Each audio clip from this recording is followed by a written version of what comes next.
Hello guys, today I'm gonna show you how you can make Stickman animation in Canva. So you need to choose create video. After you're gonna choose create video, you need to choose landscape video. After you're gonna choose landscape video, you need to choose elements and choose graphics. Next one, what you need to do, you need to type whatever prompt you want to see.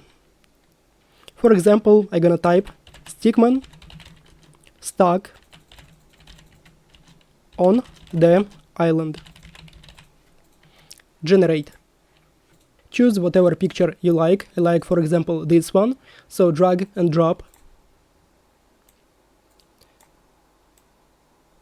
Fix the size. Next one, what you need to do, choose share and download.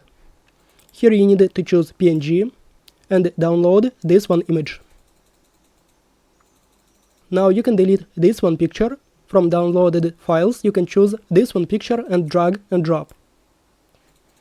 Choose edit. After you're gonna choose edit, choose image to video.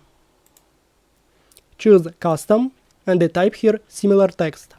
Stickman stuck on the island. Generate video.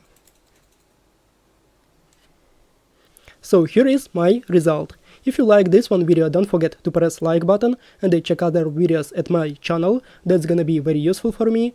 Good luck, have fun!